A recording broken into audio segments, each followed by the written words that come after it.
علیہ وسلم کو دکھاتا ہے، پھر ذات خدا کو دکھاتا ہے۔ تو جب قرآن کا علم کسی کو مل جاتا ہے، نبی کے جلوے اس کے سامنے آ جاتے ہیں۔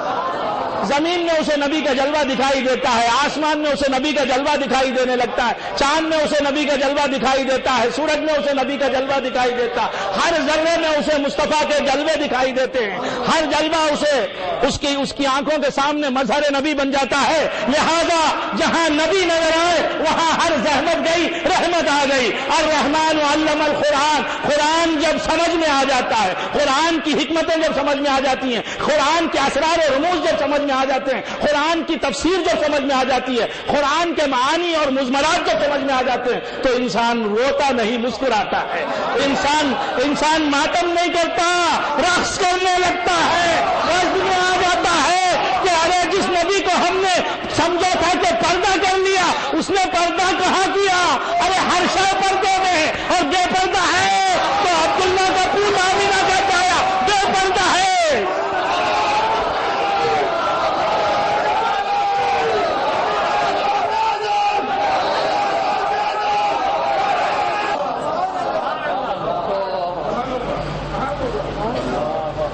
قرآن کا علم آنا چاہیے، شرط یہ ہے کہ قرآن سمجھ میں آ جائے، قرآن کی فہم مل جائے، قرآن کے معانی تک انسان کی رسائی ہو جائے، تو پھر مشکل ہی نہیں رہتی، خود آسانیوں میں ڈھل جاتی ہے، ایک مشکل ہزاروں آسانیوں میں بدل جاتی ہے، ایک دکھ کئی سکھوں کی صورت لے لیتا ہے، ایک پریشانی کئی راحتوں کا روپ دھار لیتی ہے۔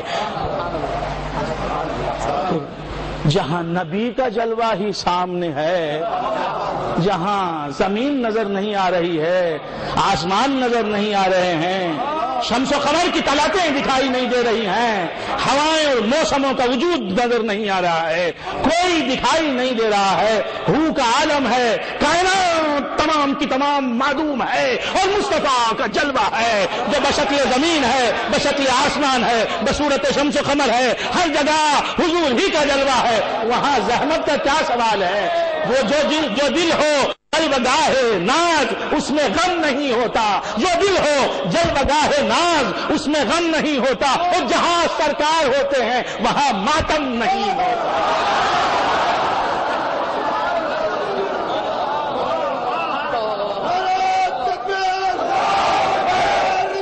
اسی وقت تک ہے، رونا اسی وقت تک ہے، سینہ بھی اسی وقت تک ہے، ماتم اسی وقت تک ہے، غم و اندوہ پریشانی اسی وقت تک ہے، جب تک کہ قرآن کی حکمتوں تک انسان کی رسائی نہیں ہوتی۔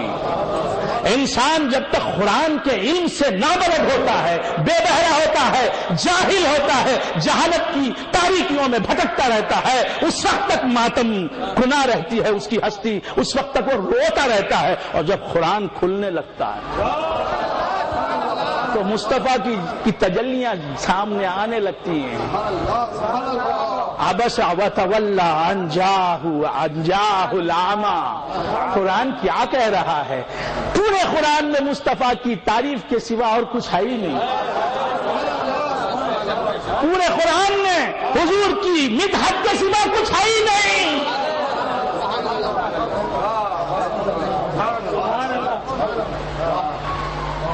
آپ کہیں گے کہ قرآن میں حضرت موسیٰ کا تذکرہ ہے نا؟ میں کہوں گا ہے نا، موسیٰ کی شان بہت بڑی ہے نا، میں کہوں گا بے شک ہے نا، لیکن وہ موسیٰ کیسے موسیٰ بنے؟ موسیٰ کو موسیٰ بننا نصیب ہوا تو کس کے نور کے صدقے میں نصیب ہوا؟ وہ کلیم اللہ بنے، وہ طور پر جانے والے بنے، وہ عرینی کا تقاضا کرنے والے بنے، لنکرانی سننے والے بنے، جلوہ خدا کا ان کے سامنے ہوا، اور ان کی وجہ سے کوہ طور پرزا ہوا، ان کی وجہ سے ان کے ساتھ جانے والے مر گئے، ان کی وجہ سے وہ خر موسیٰ صیقہ کی صفت سے متصف ہوئے۔ موسیٰ علیہ السلام کا بڑا مقام ہے، سب سے بڑا میرے نبی کا مقام، ان کے بعد ان کے جد امجد حضرت ابراہیم خلیل اللہ علیہ نبینا علیہ الصلوۃ والسلام کا مقام، تیسرے درجے پر حضرت موسیٰ علیہ الصلوۃ والسلام کا نام آتا ہے۔ یہ حضرت موسیٰ خدا کو بہت عزیز ہیں، حضرت موسیٰ خدا کے بڑے لاڈلے ہیں، خدا کے بڑے پیارے ہیں، خدا کے بڑے چہیتے ہیں، خدا کے بڑے عزیز ہیں، بڑے محبوب ہیں، بہت اچھے، بہت پیارے موسیٰ۔ کیوں پیارے؟ طالب دیدار موسیٰ۔ اور کسی پیغمبر نے حضرت آدم سے لے کے حضرت عیسیٰ تک میں نے دیکھا اور پڑھا، اور پڑھانے والے سے پڑھا، میں کہاں پڑھتا؟ پڑھانے والے سے پڑھا، سمجھانے والے سے سمجھا۔ حضرت آدم علیہ الصلوۃ والسلام سے لے کے حضرت عیسیٰ علیہ نبینا علیہ الصلوۃ والسلام تک کسی نبی نے آرینی کی التجا نہیں کی کہ او پردے میں چھپ کر گفتگو کرنے والے، پس پردہ رہ کر مجھ سے باتیں کرنے والے، اب مجھے تابع انتظار نہیں ہے، تابع شکیبائی نہیں ہے۔ او آپ سمجھ رہے ہیں نہیں سمجھ رہے ہیں مجھے نہیں معلوم، اردو سمجھ رہے ہیں؟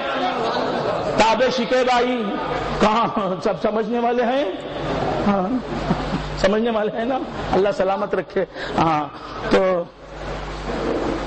خود بخود آخر غم دوری خود بخود آخر غم دوری گوارا ہو گیا، کہیے کس منہ سے کہ یارائے شکیبائی نہ تھا۔ سمجھتے ہیں شعر؟ ہاں تو عرض کر رہا تھا حضرت موسیٰ علیہ الصلوۃ والسلام نے خود بخود آخر غم دوری گوارا ہو گیا، کہیے کس منہ سے کہ یارائے شکیبائی نہ تھا۔ یہ اردو ہے۔ تو عرض کر رہا تھا حضرت موسیٰ علیہ نبینا علیہ الصلوۃ والسلام کے سوائے کوئی نبی آرینی کہنے والا نہیں ملتا۔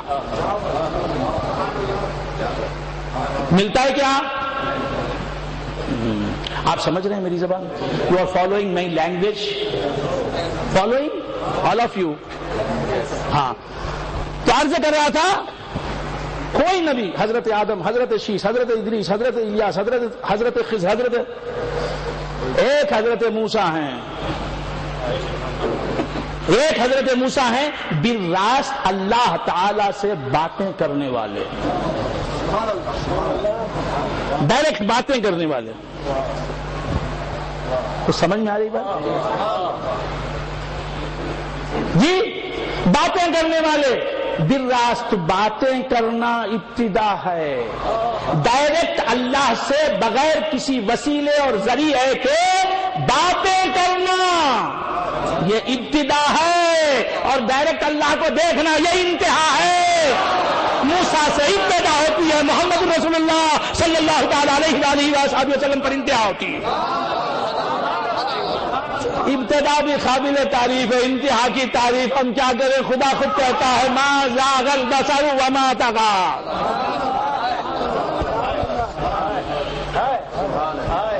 تو اب جناب ابتدا ہوئی حضرت موسیٰ علیہ نبینا علیہ الصلوۃ والسلام سے، وَكَلَّمَ اللَّهُ مُوسَىٰ تَكْلِيمًا، اور موسیٰ سے اللہ نے کلام کرنے کے طریقے سے کلام کیا، کلام کرنے کے طریقے سے، بات کرنے کے طریقے سے بات کی، یعنی بغیر کسی وسیلے کے، بغیر کسی ذریعے کے، بغیر کسی واسطے کے حضرت موسیٰ علیہ الصلوۃ والسلام سے اللہ تعالیٰ نے گفتگو کی۔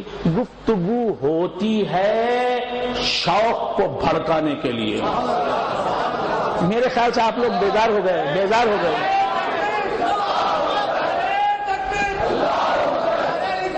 بھڑکانے کے لیے آواز سنائی جاتی ہے، کوئی حسین ہے پس پردہ بول رہا ہے، ہائے ہائے ہائے، ہر نقش ہر نقش بظاہر ہر عکس چہکتا نظر آتا ہے بظاہر، ہر عکس چہکتا، ہم چہک رہے ہیں، ہر عکس چہکتا نظر آتا ہے بظاہر، لیکن پس آئینہ سے تو بول رہا ہے۔ خیر حضرات عرض کر رہا تھا